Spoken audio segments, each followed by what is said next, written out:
रूपं साग्रयातं रघुनाथान्वितं तं सजीवम् स्वाद्वैतं सावधूतं परिजनसहितं कृष्ण चैतन्यदेवम् श्रीराधा कृष्ण पादं सहगण ललिता श्री विशाखान्वितं अज्ञानतिमिरन्धस्य ज्ञानञ्जनशलाकया चक्षुरुन्मीलितं येन तस्मै श्रीगुरवे नमः। नमः विष्णुपादाय श्रीकेशव प्रियात्मने श्रीमद्भक्तिवेदान्त वामनैति नामिने। नमः विष्णुपादाय आचार्य सिंहरूपिणे श्रीमद्भक्ति प्रज्ञान केशवेति नामिने। नमः विष्णुपादाय कृष्ण पृष्ठाय भूतले श्रीमते भक्ति सिद्धांत सरस्वती नामिने। नमः गौरकिशोराय साक्षात् वैराग्यमूर्तये विप्रलम्बरसाम्भोदे पादाम्भोजयते नमः। नमो भक्तिविनदाय सच्चिदानंद नामिने गौरशक्ति स्वरूपाय रूपानुगवरायते गौराभ्रवा भूमिस्थं निर्दिष्ट सज्जन प्रिय वैष्णव सार्वभौम श्री जगन्नाथयते नमः। वाञ्छाकल्पतरुभ्यश्च कृपा सिन्धुभ्यैव च पतितानां पावनेभ्यो वैष्णवेभ्यो नमो नमः। नमो महावदन्याय कृष्ण प्रेम प्रदायते कृष्णाय कृष्ण चैतन्य नाम्ने गौरतिषे। हे कृष्ण करुणा सिंधु दीनबंधु जगत्पते गोपेश गोपिका कांत राधा कांत नमोस्तुते। तप्त कांचन गौरांगे राधे वृंदावनेश्वरी वृषभानुसुते देवी प्रणमामि हरि। नारायणं नमस्कृत्यं नरं चैव नरोत्तमं देवीं सरस्वतीं जयन्तं जयमुदीरये। भक्त्या विहीनामपराधक्षिप्तस्य कामादितरङ्गं कृपामयि त्वं शरणं प्रपन्या बिन्दे नमस्ते चरणार। श्री कृष्ण चैतन्य प्रभु नित्यानंद श्री अद्वैत गदाधर श्रीवासादि गौर भक्त वृंद। हरे कृष्ण कृष्ण कृष्ण हरे हरे हरे राम राम राम हरे हरे निताय गौर हरि हरि बोल। सर्वाग्रे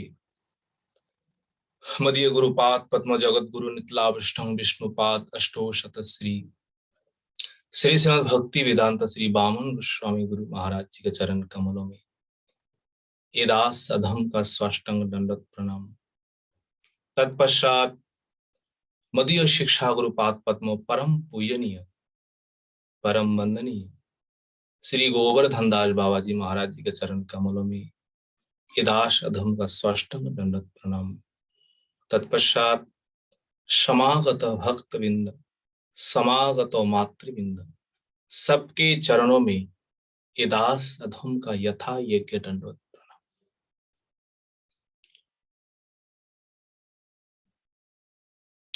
आज हम लोग श्रीमद्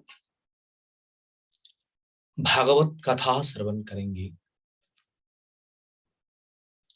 प्रथम स्कंद प्रथम अध्याय प्रथम स्कंद का तृतीय अध्याय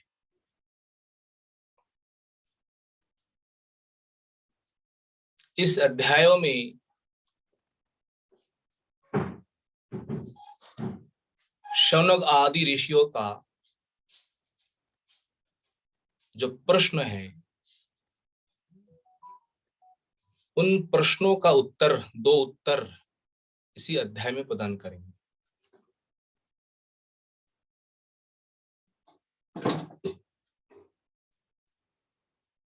बाबा जी महाराज आए हैं अभी। महाराज जी,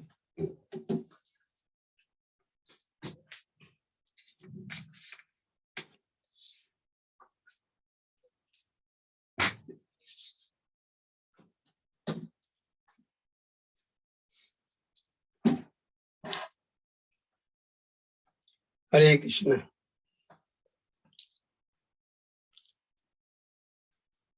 इसी अध्याय में हम लोग श्रवण करेंगे दो प्रश्नों का उत्तर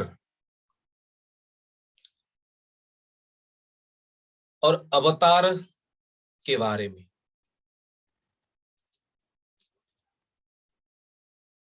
सुत जी कहते हैं, हे सौनक, आपने अवतार संबंधी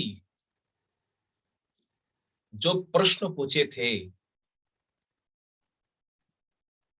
अब उनका उत्तर सुनो। सबसे पहले सुखदेव गोस्वामी कहते हैं, यगृहे पौरुषं रूपम भगवान महदाधि संभूतम षोडश कला मादो लोको सृशिक्षया। भगवान आदौ, सबसे पहले,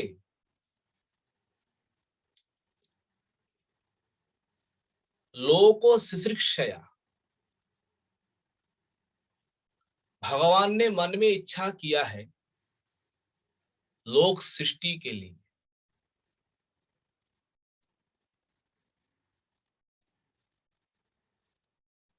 तो लोक को कैसे सृष्टि करेंगे भगवान, इसी श्लोक में कहते हैं।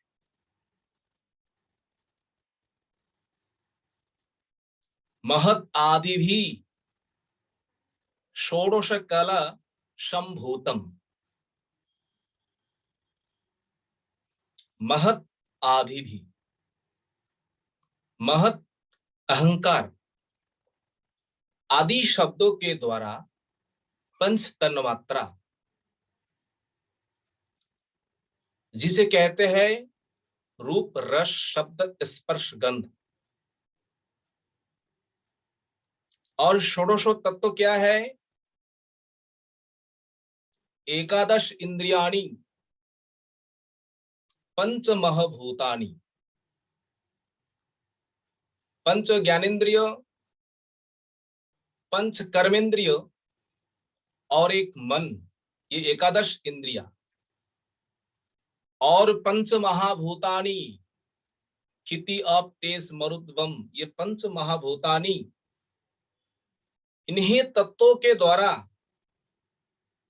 भगवान ने रूपम पौरुषम रूपम यज्ञ, एक रूप धारण किया, पुरुष अवतार जिसे कहते हैं।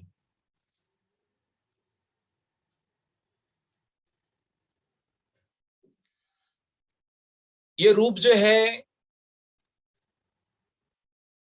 भगवान का जो विग्रह जो है, इन्हीं भगवान के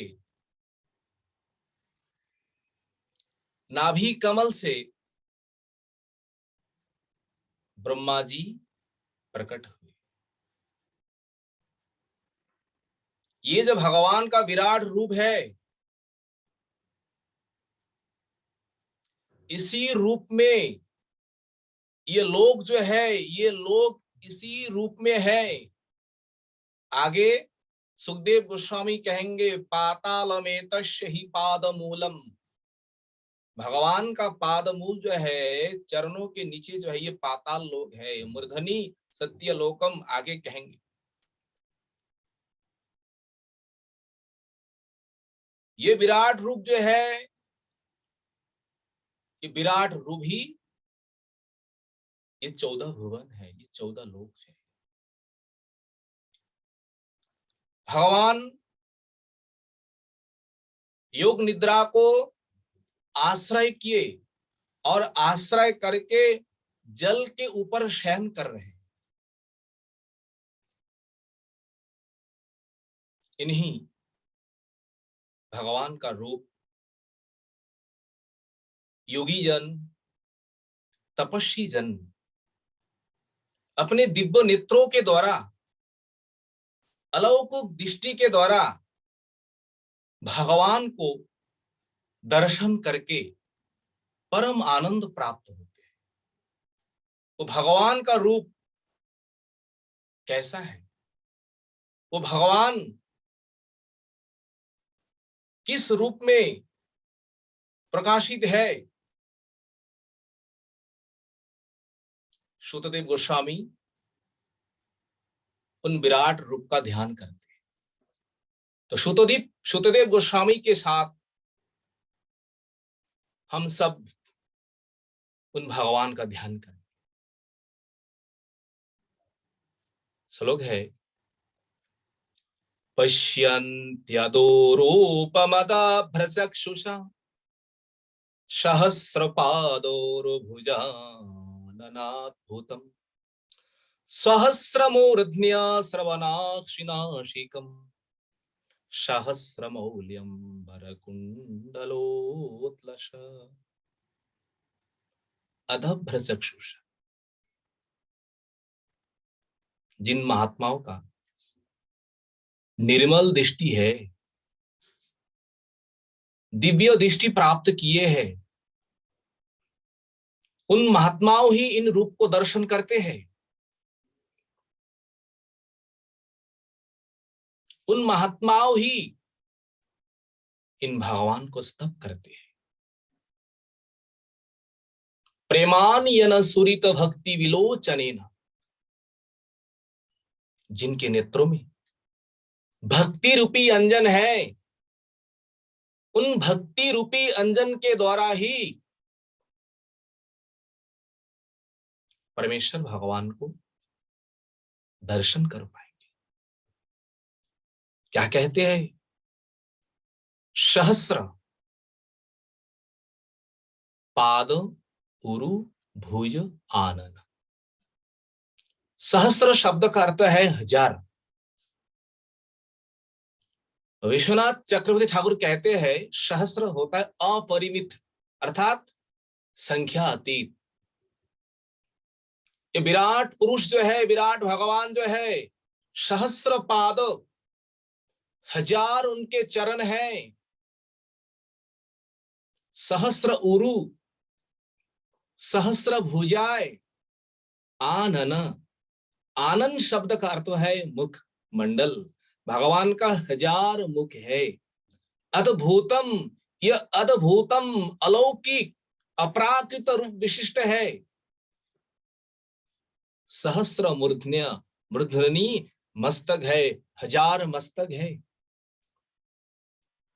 सहस्र श्रवण, श्रवण अर्थात भगवान के सहस्त्र कान भी है, श्रवण इंद्रिया। अक्षी नाशिकम, विराट पुरुष के हजार नासिका भी है, नाक। और अक्षी, उनके नयन भी हजार है। सहस्र मौल्यम अंबर कुंडल लसत, भुजाएं भी हजार है, चरण भी हजार है, तो वस्त्रों भी तो ऐसे ही होंगे ना। और प्रत्येक कानों में विराट पुरुष कुंडलम सुशोभितम, कुंडल से सुशोभित है।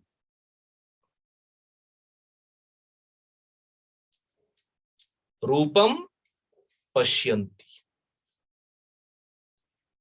योगी जन, ज्ञानी जन इन्हीं रूपों का ध्यान करके अपने हृदय में दर्शन करके परम आनंद प्राप्त करते हैं। इसी से इन लोग योगी तपस्वी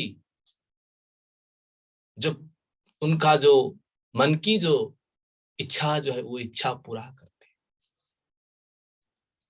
ये जो विराट रूप जो है, ये विराट रूप ही समस्त अवतारों का यही मूल है। जितने भी अवतार है, सभी अवतार यही से आते हैं। उसके बाद श्लोक कहते हैं एतन नानावताराणम निधानम बीजमव्ययम् यस्यं शंसेन सृज्यन्ते लोको देवो तिर्यं नरादयः। यस्यं शंसेन सृज्यन्ते देवो तिर्यं नरादयः। एतत् नानावताराणि, भगवान के अनेक अवतार हैं और अनेक अवतार यही से आते हैं। और अनेक अवतार जब लय होता है, इन्हीं रूप में जाकर के प्रवेश करते हैं। यही अवतारों का मूल बीज है, यही से प्रकट होते हैं। ये विराट रूप जो भगवान का है, जिनके जश्य अंशो अंशेन, जिनके अंशों अंशों के द्वारा ब्रह्मा, ब्रह्मा से सप्त महर्षियों, महर्षियों से कश्यप, कश्यप से देव तिर्यं नरादयः सृज्यन्ते। देवताओं की सृष्टि, तिर्यं ये जो सरीसृप प्राणी है, पशु पक्षी पेड़ पौधा जो कुछ भी है, नरादयः ये मनुष्य जाति जो है यही से आते हैं।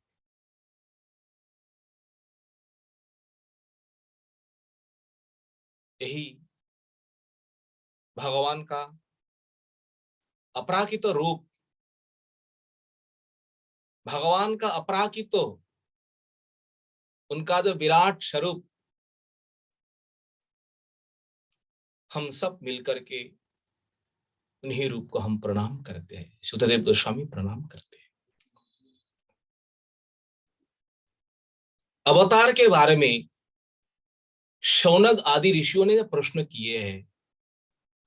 इसी अध्याय में सुतदेव गोस्वामी कहते हैं भगवान का यद्यपि अनेक अवतार है, असंख्य अवतार है, पर भागवत में 24 अवतारों का नाम उल्लेख किए। ये 24 अवतार भगवान का ही कई अंश है, कोई कला है। यश्य अंशेन अंशेन, सबसे पहले भगवान ने जो अवतार लिए हैं, सबसे पहला भागवत में वर्णन है चतुर्शन। ये शनग आदि महर्षियों जो है, सबसे पहला अवतार भगवान। 4 कुमार अवतार लेकर के संसार में ये शिक्षा दिए कैसे तप करना है, किस प्रकार ब्रह्मचार्यों को धारण करना है। शनग आदि ऋषियों ने जगत को शिक्षा दी। आगे बराह अवतार, नारद अवतार, देवर्षि नारद का भी अवतार है, भगवान का ही अवतार है। भगवान नर नारायण अवतार। नर और नारायण कहाँ है? बद्रिकाश्रम में है। इन अवतार केवल लोक मंगल के लिए, लोक कल्याण के लिए। देखिए, कली युग में, विशेष करके कली युग में लोग जो है वो तप नहीं कर पाएंगे, तो तप का फल कैसे प्राप्त करेंगे? अगर कई बद्रिकाश्रम में जाकर के इन नर नारायण प्रभु को कोई दर्शन करे, दर्शन करने से तपस्या का जो फल है, नर नारायण प्रभु उन जीवों को तपस्या का फल प्रदान करते हैं। कैसे कृपालु है! नर नारायण भगवान का अवतार है। कपिल अवतार, ये कपिल अवतार भगवान का ही अवतार है। दत्तात्रेय अवतार, यज्ञ अवतार, ऋषभ अवतार, पृथु अवतार, मत्स्य अवतार, कुर्म अवतार, धन्वंतरी अवतार, मोहिनी अवतार, नृसिंह अवतार, वामन अवतार, परशुराम अवतार, व्यास अवतार,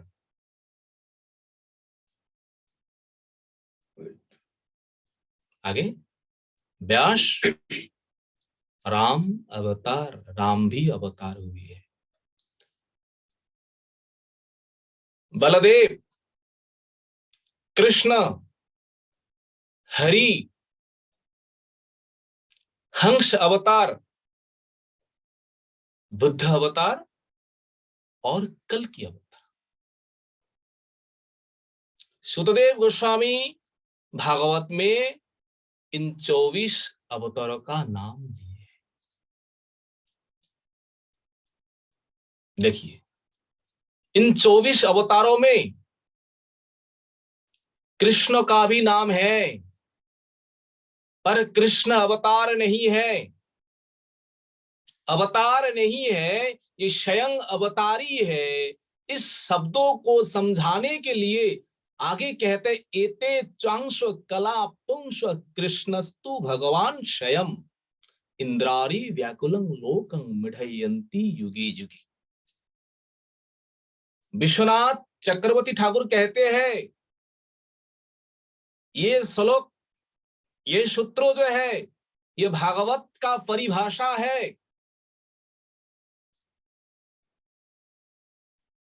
कृष्णस्तु भगवान स्वयं, परिभाषा सूत्र जो है ग्रंथों में, शास्त्रों में एक बार ही उच्चारण करते हैं, एक बार ही कहते हैं।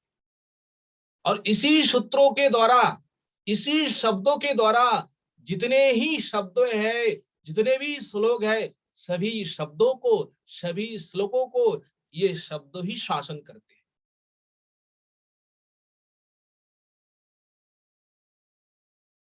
व्याकरण में है एक सूत्र, परिभाषा किसे कहते हैं? अनियमे नियमकारिणी इति परिभाषा।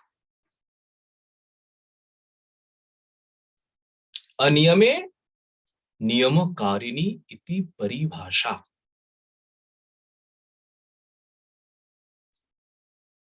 भागवत में 24,000 श्लोक है।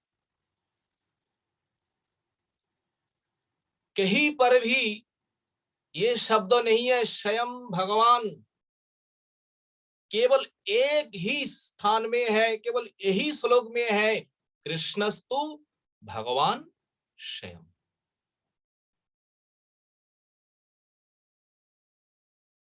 स्वयं भगवान श्री कृष्ण अवतारी है। और एते च, एते ये जो सब है, कोई अंश है, कोई कला है, इसमें अनेक भाग है, पर गणना एक साथ किए हैं 24 अवतार। जैसे उदाहरण, कोई राजा है, कोई राजा आ रहे हैं, तो राजा के साथ उनके अनेक कर्मचारी है, राज सेवक जो है, जब गणना होंगे राजा को ही एक साथ गणना करेंगे कर्मचारियों के साथ, कितने लोग आ रहे हैं। पर राजा उन लोगों के समान नहीं है, राजा उन लोगों से विशेष है। इन 24 अवतारों में भगवान कृष्ण का जो नाम गिने हैं, तो भगवान श्री कृष्ण इन अवतारों से विशेष है। विशेष शब्दों को समझाने के लिए, विशेष शब्दों को कहने के लिए शुकदेव गोस्वामी कहते हैं, कृष्णस्तु भगवान स्वयं, स्वयं भगवान श्री कृष्ण ही है, यही मूल अवतारी है। और सब कोई अंश है, कोई कला है, कोई सांस है, इत्यादि इत्यादि कह करके शुकदेव गोस्वामी अवतार के बारे में कहते हैं। इन अवतारों का नाम अगर कई स्वयं काल, प्रातः काल कोई उच्चारण करे, कोई मनन करे, कोई श्रवण करे, कहते उनके लिए संसार का जो भय जो है, और संसार में 3 प्रकार जो ताप जो है, 3 प्रकार ताप उनको स्पर्श नहीं करेंगे। प्रत्येक दिन श्रद्धा पूर्वक अगर इन अवतारों का नाम कोई कीर्तन करे, कोई मनन करे, कोई श्रवण करे। भागवत में तो 24 अवतार, जयदेव गोस्वामी ने 10 अवतारों का नाम उल्लेख किया। अगर कोई 10 अवतारों भी नाम कोई स्मरण करे, कीर्तन करे, उनके लिए भी यही फल है। केशव धृत मीन शरीर, केशव धृत कूर्म शरीर, केशव धृत वराह रूप, इत्यादि करके ये मंगलमय नाम श्रवण करना, कीर्तन करना भी हम सबके लिए परम मंगलदायक है। आगे कहते हैं शुकदेव गोस्वामी,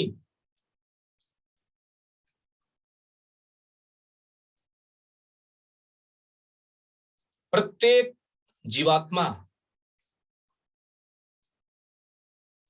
2 शरीर के द्वारा बंधे हुए है।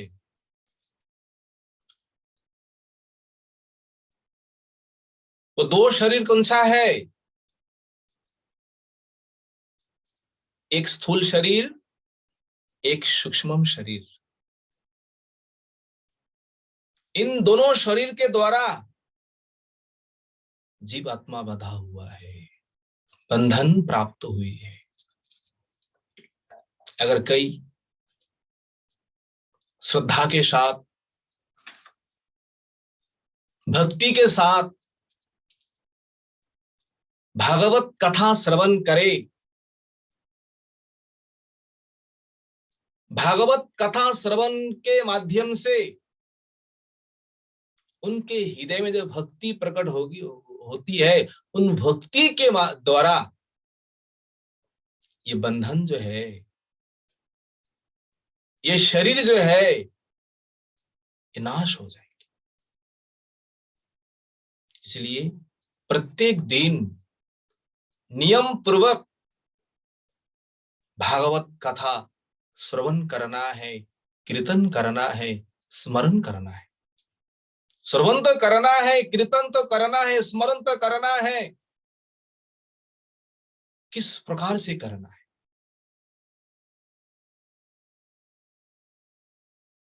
ये भी लक्षण भागवत में है। आगे कहते हैं, सवेद धातु पदभिम परस्य दुरंत विरजस्य रथंग पानी, यो मायाया संततयानुवृत्त्या भजेत यत्पाद शरोय गंधम। यो यो जन अमायाया,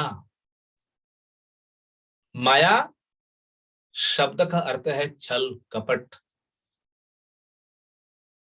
जिनके भीतर में अमायाया, ना तो कोई कपट है ना तो कोई छल है,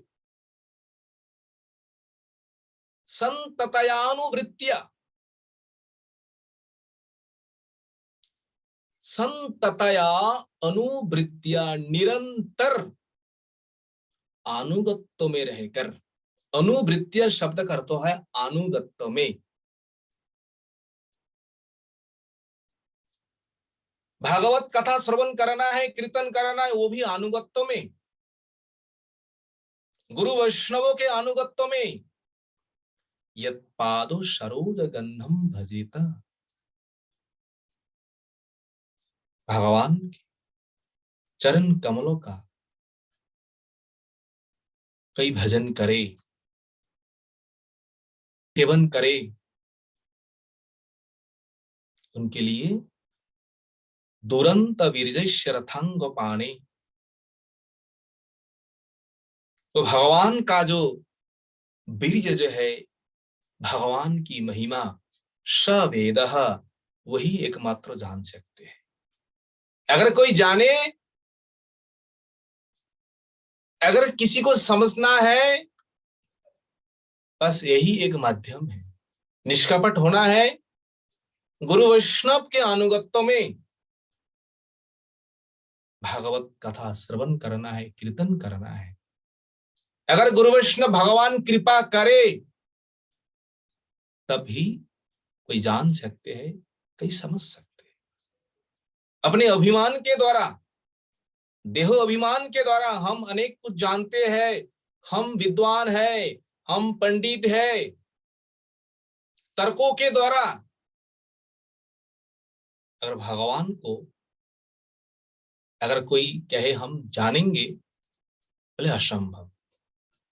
ना तो तर्कों के द्वारा, ना तो विद्वा के द्वारा, ना तो अपने पांडित्यों के द्वारा,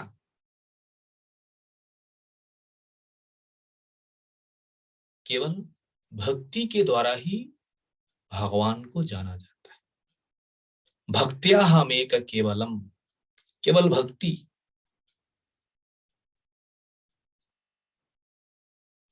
तो भक्ति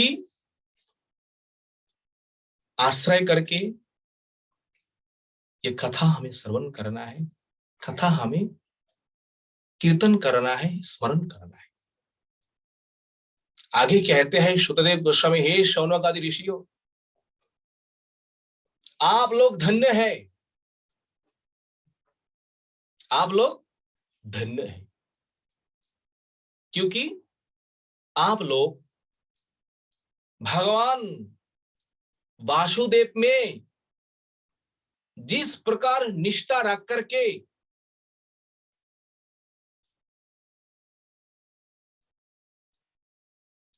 उनका लीला, उनका रूप माधुर्य श्रवण करने के लिए जैसे लालायित है आप लोग, इसीलिए आप लोग धन्य हैं। धन्य इसलिए है, भगवान में निष्ठा रख करके भगवान की कथा श्रवण करने के लिए, कीर्तन करने के लिए जो लालायित है, जो बैठा हुआ है, ये सब भक्तों, आप जैसे भक्तों है, आप सभी भक्तों ऐसे धन्य है, धन्याति धन्य है। भगवान में भक्ति भी है और कथा सुनने के लिए रुचि भी है। संसार में वही धन्य है और संसार में कोई धन्य नहीं।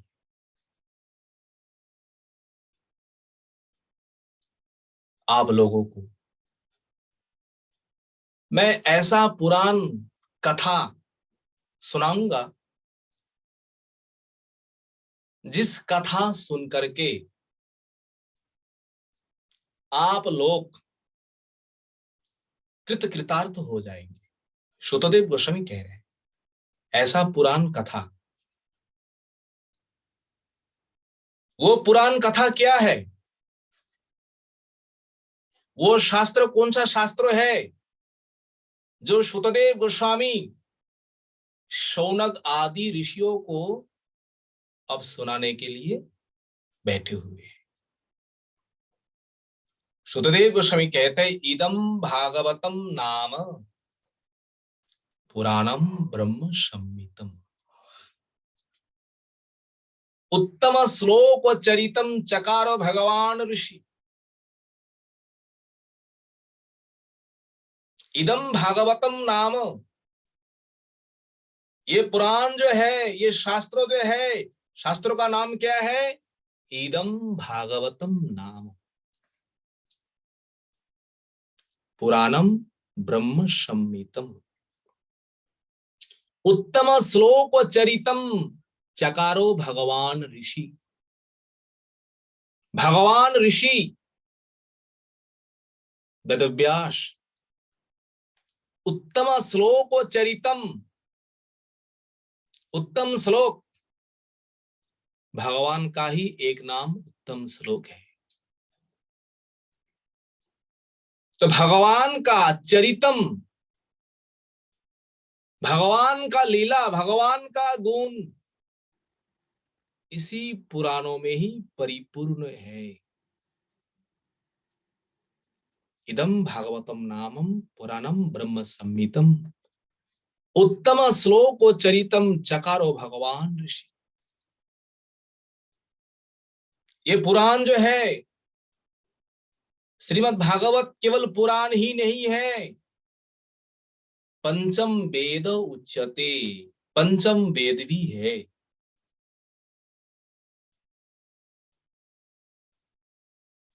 पंचम वेद,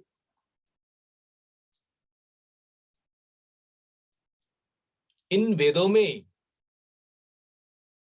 इन पुराणों में भगवान की जो कथा है, वो कथा केवल लोक मंगल के लिए, लोक कल्याण के लिए प्रादुर्भाव हुए हैं, संसार में प्रकट हुए हैं।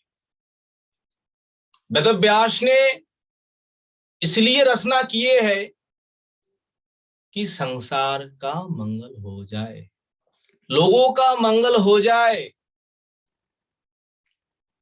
ये कथा सुनने से इदम भागवतम नामम पुराणम ब्रह्म संहितम उत्तम श्लोको चरितम चकारम भगवान ऋषि। आगे कहते हैं निःश्रेयसायो लोकस्य धन्यम शस्तयनम महत् तदिदम ग्राह्यमास सुतमात्म वराम व्रतम।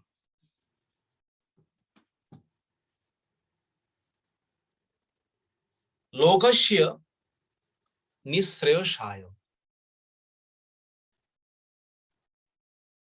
लोक संसार का, निःश्रेयसाय, श्रेय होता है कल्याण। कल्याण तो अनेक प्रकार है, पर श्रेय के सामने एक उपसर्ग है नी।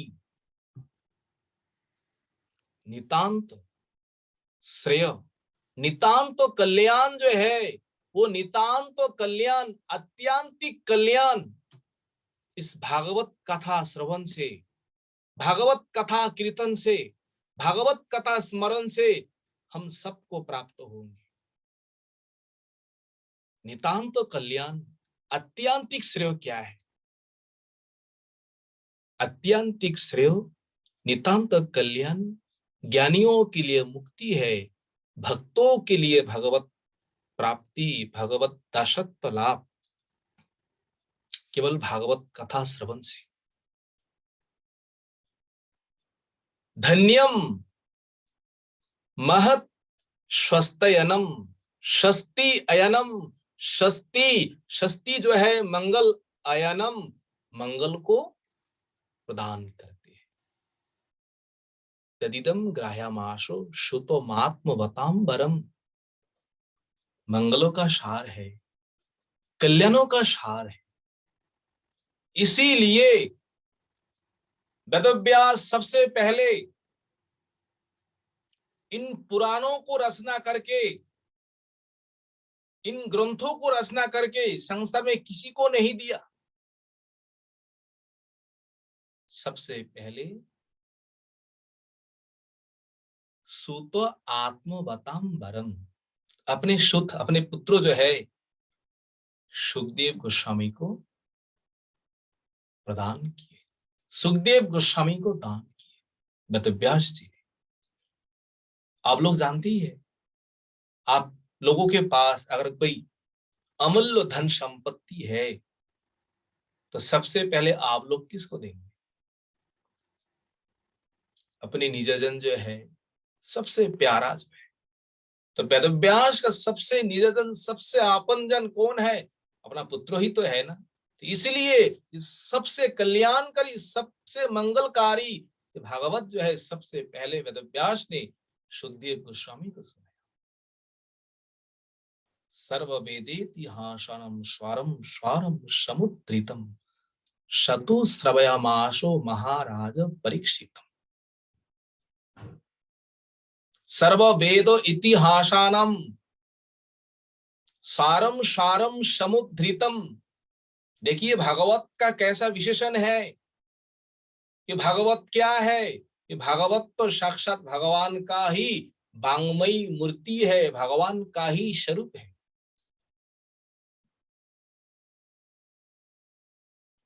एक श्लोक है कि भगवान का ही स्वरूप है।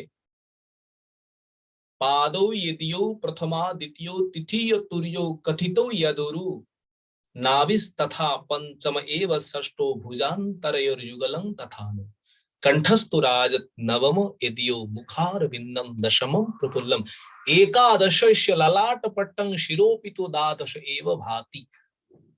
ये द्वादश स्कंद भगवान का द्वादश अंग है। उन अंगों में भगवान का मुखमंडल जो है दशमम प्रफुल्लम, दशम स्कंदो ही भगवान श्री कृष्ण का वांग्मयी मूर्ति का ये मुखारविंदम है।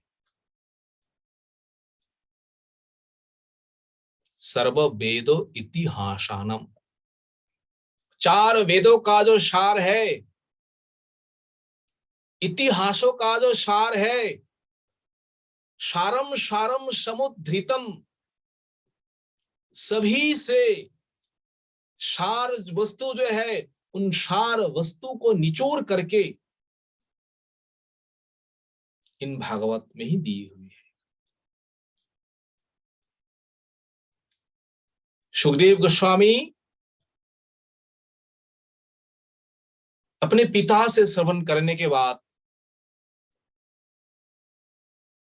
महाराज परीक्षितम श्रवयम भाष, महाराज परीक्षित जो है, परीक्षित को सुखदेव गोस्वामी ने श्रवण कराया। आप लोग जानते हैं, आगे प्रसंग आएंगे। ये भागवत कथा सुखदेव गोस्वामी परीक्षित महाराज को श्रवण कराया।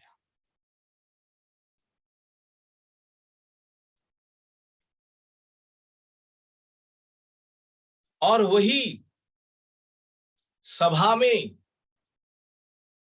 सुतदेव गोस्वामी परीक्षित के मुख से उन्होंने जो श्रवण किया, श्लोक में कहते हैं यथाधीतम यथामति, हमने जिस प्रकार अपने गुरुदेव के मुख से ये भागवती कथा श्रवण किए हैं, यथाधीतम यथामति, हमने जिस प्रकार श्रवण किए और जिस प्रकार मनन किया उस प्रकार ही आप लोगों के सामने वर्णन करेंगे। क्योंकि ये भागवत कथा जो है, भगवान की लीला जो है, भगवान का एक नाम है अनंत। ना तो लीला का अनंत है, ना तो नाम का अनंत है, ना तो रूप का अनंत है।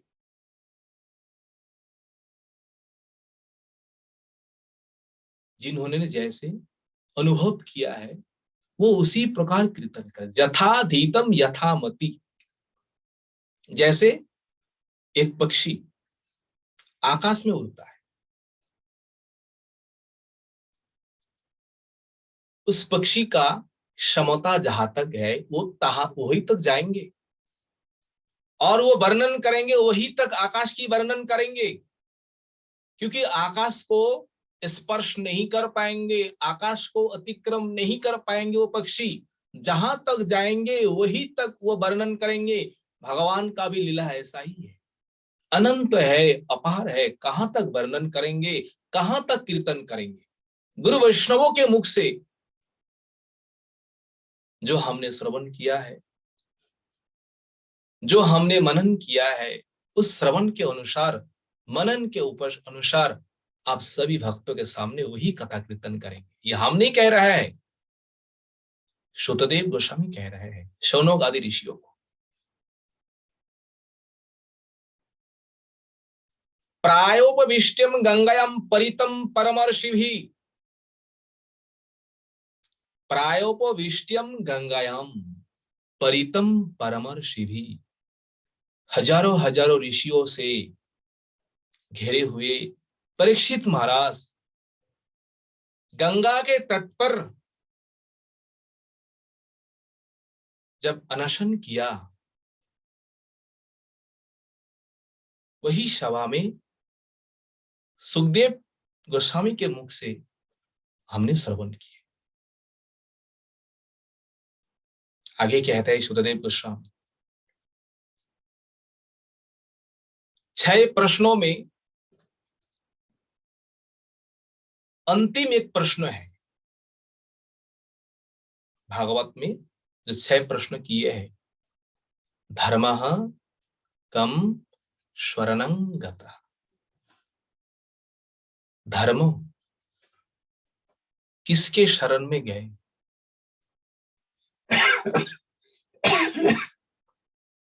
कलियुग में विशेष करके धर्म कहाँ है।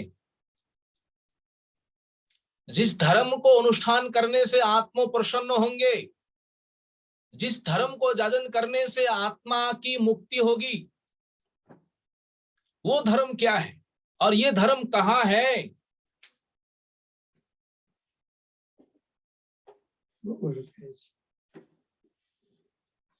शुद्धदेव गोस्वामी कहते हैं, कृष्णे सधामुपगते धर्मो ज्ञानादिभिः सहो कलौ नष्टा दिशा मेषो पुरानरको धुनोदितः।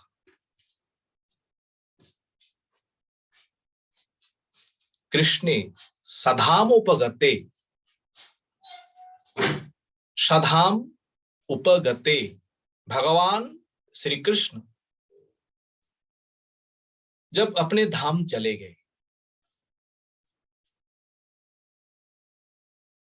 द्वारका में लीला किए, जब अपने धाम चले गए,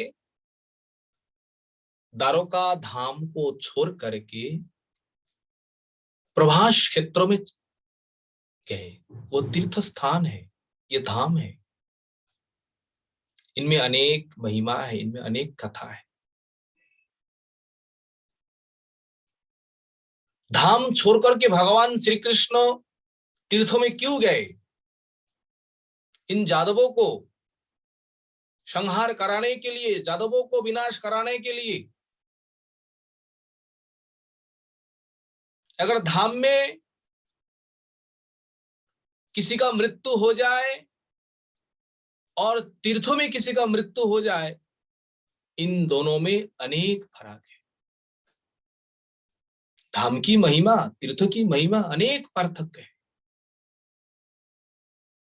अगर धाम में कोई शरीर छोड़े, धाम में कोई मृत्यु वरण करे, उनके लिए कोई विचार नहीं है, वो तो सीधे भगवान के पास चले जाएंगे, भगवान ही उनका विचार करेंगे।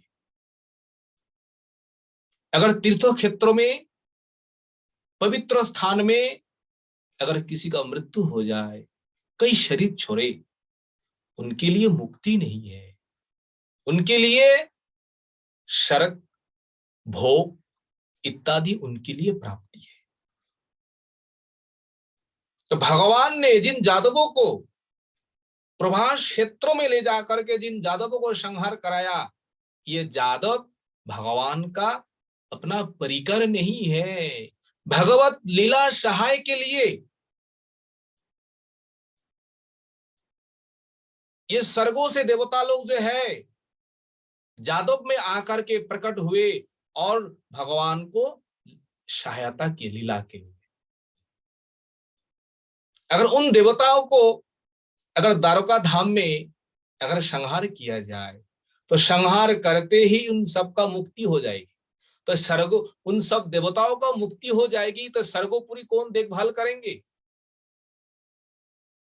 भगवान अनेक बहाना बना करके जो अपने निज परिकर जो है, अपने निज जन जो है, वो तो अपने सधाम उठा करके भगवान ले गए।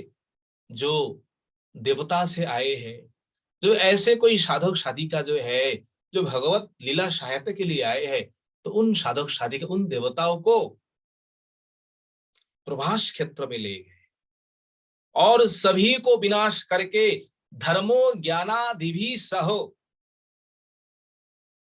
धर्मो ज्ञान जो कुछ साधन है सभी ले करके भगवान सधाम उपगते, अपने धाम चले गए। ना तो धर्म है, ना तो कोई कर्म है, ना तो कोई तपस्या है। कलौ नष्टा दिशा मेषो पुरानर्को अधुनोदिता। कली युगों में क्या होंगे? नष्टा दिशाम एष, कली युग में नष्ट दिशा, सबसे अज्ञानी, सबसे नास्तिक, सबसे कपटी लोग हैं। इन लोगों के लिए क्या मंगल है? इन लोगों के लिए क्या कल्याण का मार्ग है?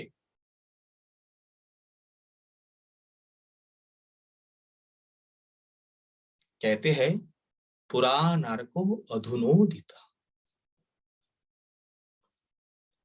इन अज्ञानियों के लिए, इन नास्तिकों के लिए, इन मूर्ख के लिए पुराण अर्को अधुनोदिता। पुराण, भागवत पुराण को अर्क, अर्क होता है सूरज, सूरज के साथ तुलना किया है। क्यों? इसलिए तुलना किया है, सूर्य जब प्रकट होते हैं, प्रकट होते ही अंधकार दूर हो जाता है। इसलिए अगर किसी के भीतर अज्ञान है, किसी के भीतर अंधेरा है, अगर उनके भीतर ये भागवत कथा, भागवत शब्द, भागवत श्लोक अगर प्रकट हो जाए, वही उदय हो जाए, तो उनके हृदय में सारे अज्ञान, सारे अंधेरा दूर हो जाता है। देखिए श्रीमद् भागवत शास्त्र जो है, आगे कहा है दीपक के साथ तुलना किया, दिया के साथ।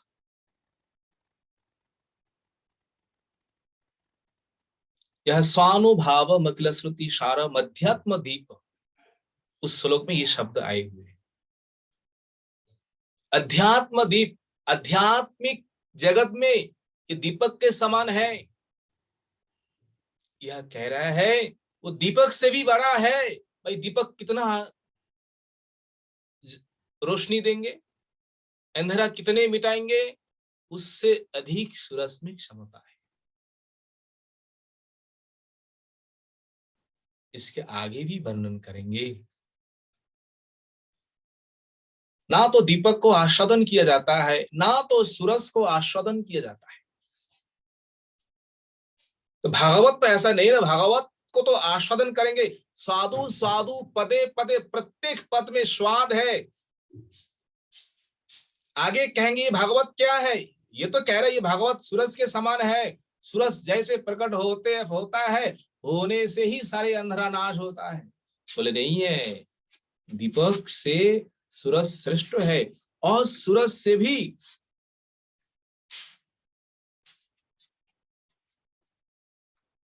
क्या, तब कथामृतम तप्त जीवनम कभी विरीडितम कल्मषापहम। ये भागवत शास्त्र अमृत है, जिस अमृत को पिया जाता। इसी अमृत को कोई पान करे, कोई सेवन करे, उनके लिए लौकिक सुख नहीं है, स्वर्गीय सुख नहीं है, अपराकृत जगत का वैकुंठ लोक का जो सुख है, उन वैकुंठों का जो आनंद है, ये भागवत कथा श्रवण के माध्यम से ही हम सबको प्राप्त करेंगे, प्राप्त होंगे। इसलिए कहा है धर्म कहाँ है, कली युग में धर्म भागवत में ही है। तेनेयम बांगमयी मूर्ति, ये बांगमयी भगवान का मूर्ति है। अगर धर्म जाजन करना है, धर्म पालन करना है, सबसे पहले सभी पुराणों का सार भागवत शास्त्र जो है, गुरु मुख से, वैष्णवों के मुख से श्रवण करना है, कीर्तन करना है, स्मरण करना है। श्रवण कीर्तन स्मरण के द्वारा ही हमारे आत्माओं का कल्याण होगी। श्रवण करने के बाद अगर हम स्मरण नहीं करेंगे, कीर्तन नहीं करेंगे, तो श्रवण करने का फल उतना हमें प्राप्त नहीं होगा।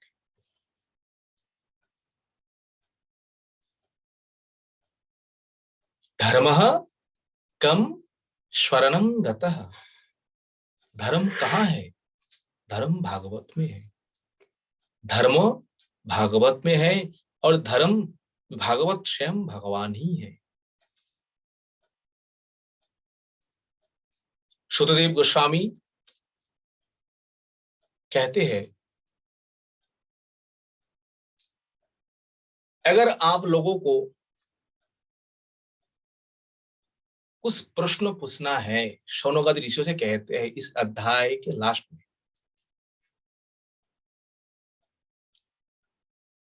आप प्रश्न पूछ सकते हैं, आप लोग पूछिए। क्योंकि भागवत कथा जो है, जो प्रश्नकारी जो है,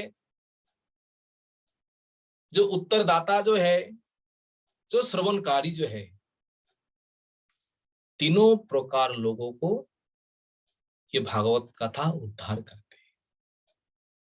इसलिए बीच बीच में श्रवण भी करना है, प्रश्नों भी करना है। प्रश्न वही करेंगे जिनको समझ में आएंगे, और जिनको समझ में आएंगे नहीं है तो प्रश्न भी नहीं कर पाएंगे। इसलिए प्रश्न वही करेंगे जो पहले को जानते हैं।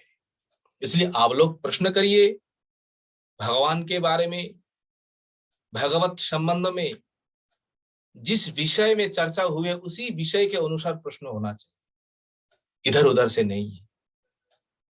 और उसके आगे शौनकादि ऋषियों ने जिस प्रकार शुतदेव गोस्वामी से प्रश्न करेंगे, उस प्रश्न के अनुसार उत्तर शुतदेव गोस्वामी देंगे, और उसी प्रकार हम लोग श्रवण करेंगे। वांछा कल्पतरुभ्यश्च कृपा सिन्धुभ्यैव च पतितानां पावनेभ्यो वैष्णवेभ्यो सभी के चरणों में इदास अधम का साष्टांग दंडवत प्रणाम। अगर कहीं भूल त्रुटि हो जाए आप लोग क्षमा करिए। हरे कृष्ण जी। महाराज जी के चरणों में और आपका चरणों में अनंत कोटि दंडवत प्रणाम। आपने बहुत अच्छे तरीके से आज हम लोग को समझाया विराट पुरुष के बारे में, और आपने भगवान का अवतार का बारे में बोला। इन शॉर्ट में बोल रहा हूँ। और फिर आपने जो भागवत का श्रवण करने का विधि, क्वेश्चन कैसे करना चाहिए, और भागवत का महात्मा आपने बताया। तो अभी हम जो भक्तगण है इनसे बोलेंगे, अगर आपको कुछ प्रश्न है कृपया आपका you can raise your hand and accordingly I will unmute your mic. आपका हम अनम्यूट करने का आपको एक रिक्वेस्ट भेजेंगे। इसी आज का संदर्भ में जो हुआ है अवतार का बारे में, 24 अवतार का बारे में, विराट पुरुष के बारे में, अगर कुछ भी क्वेश्चन है आपका, if you have any question please raise your hand. I request all the devotees, if you have any question, please raise your hand. Rishikesh Prabhu ji ठहरिए, मैं आपको ढूंढ के I'm just sending you the request to unmute yourself. Just a minute, Rishikesh Prabhu जी।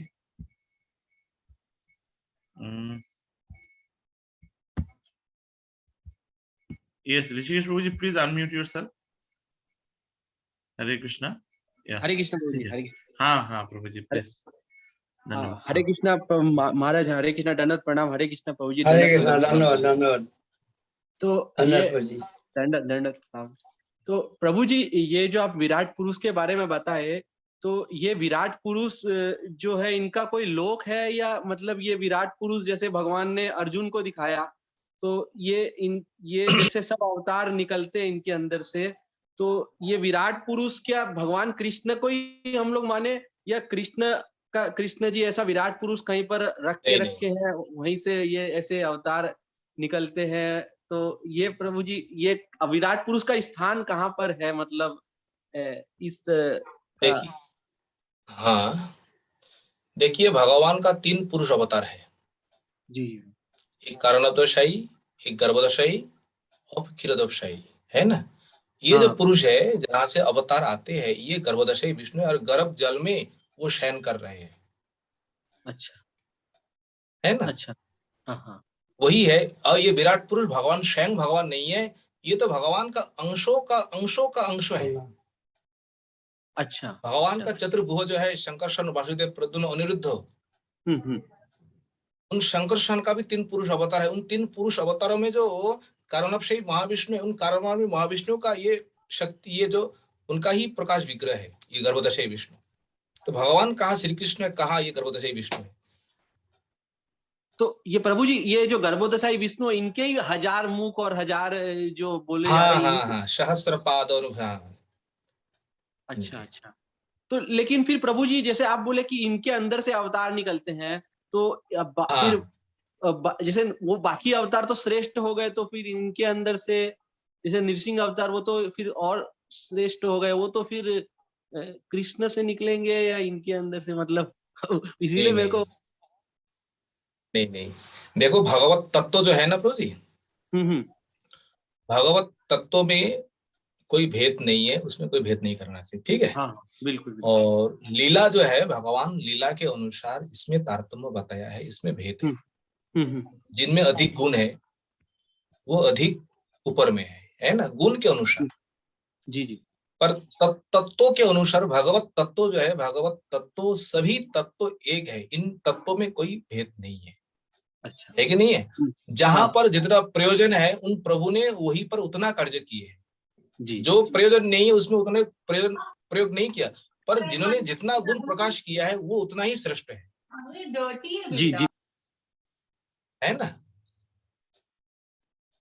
पर भगवान श्री कृष्ण ये स्वयं अवतारी है, इनसे ही सब कुछ होते हैं, इन्हीं से सब कुछ प्रकट होता है। जी, है ना। और इनका जो विराट पुरुष जो है ना, इनका लोग जो है गर्भोदयशाही जो जल है, गर्भ जल, उसी में शयन करते हैं। अच्छा। और वही से ब्रह्मा जी प्रकट होते हैं। अच्छा। ठीक है Rishikesh Prabhu ji, thank you for asking the question. तो मैं और बाकी भक्तजनों को निवेदन करूंगा कि आप लोग कृपया कुछ क्वेश्चन करिए। आप लोगों का क्वेश्चन से हम लोग का भी बहुत अपना क्वेश्चन डाउट क्लियर होता है। तो anyone who want to ask the question, मेरा सभी भक्तों से निवेदन है, आप अगर आप हाथ उठा नहीं सकते हो तो आप अपना वीडियो ऑन करके भी आपका हाथ दिखा सकते हो। So in that case I will unmute you, anyone। ठीक है, तो मुझे लगता है प्रभु जी बाकी एक क्वेश्चन मेरा तरफ से है प्रभु जी। आप इस कथा के दौरान एक बोले, जब प्रवास क्षेत्र में भगवान चले गए, तो आप बोले थे कि वो श्रृंगार 2 जगह पे हुआ है, एक धाम में हुआ है और एक प्रभास क्षेत्र में हुआ है, जो यादव वंशों का जो ध्वंस हुआ है।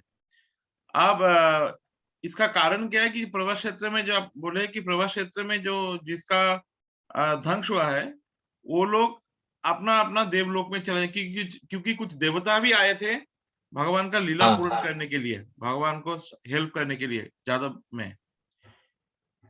लेकिन प्रभु जी, इससे हम लोग का जैसे बद्ध जीव है, हम लोग का अंदर ये सोच अगर किसी का दिमाग में आते हैं दैट भगवान ऐसा पार्शियलिटी क्यों किया, क्योंकि ये तो भगवान को हेल्प करने के लिए आए थे, तो नहीं नहीं, भगवान देखो, का तो ठीक है उनको बाबूजी, हेल्प, आपका सब प्रश्न है, ठीक ठीक, सुनिए उनको बाबूजी। रिवॉर्ड मिल रहा था कि उनका मुक्ति हो जाए। देवता है ना, ये आधिकारिक देवी देवता है। हाँ ये सृष्टि आदि से अंतों तक उनका अधिकार उनको निभाना है। अगर बीच में उनको छुट्टी करा दिया जाए तो वो संभालेंगे कौन, बाद में काम कौन करेंगे? उन लोगों का, उन देवताओं का तो मुक्ति है जब उनका उनका जो जब उनका ड्यूटी खत्म हो जाएंगे, उनका जब सब कुछ हो जाएंगे तो भगवान के पास चलेंगे, वो तो मुक्त है। अगर बीच में ही उनको छोड़ दिया जाए तो बाकी काम कौन करेंगे, संसार को कौन देखभाल करेंगे? इसलिए उन देवताओं को वो तीर्थों में जाकर के उन देवताओं को संहार कराया, क्योंकि उनको और अधिक से अधिक भोग मिले, अधिक से अधिक सुख मिले, क्योंकि हमारा उन्होंने सहायता किया है, अधिक अधिक से उनको भोग दिया है, सुख दिया है, स्वर्गों में जाकर तुम भोगो। अगर बीच में ही उनको सबको अगर अपने धाम में ले जाए तो सारा स्वर्गों तो खाली हो जाएंगे। तो ये सभी लोगों का दिक्पाल जो है सब देखभाल कर रहा है, तो कैसे होंगे? मतलब इसलिए इस सृष्टि उनका का तो है, बैलेंस मुक्ति तो है, अंत में तो भगवान के पास ही जाएंगे, पर बीच में उनके लिए नहीं है, क्योंकि आधिकारिक देवता है।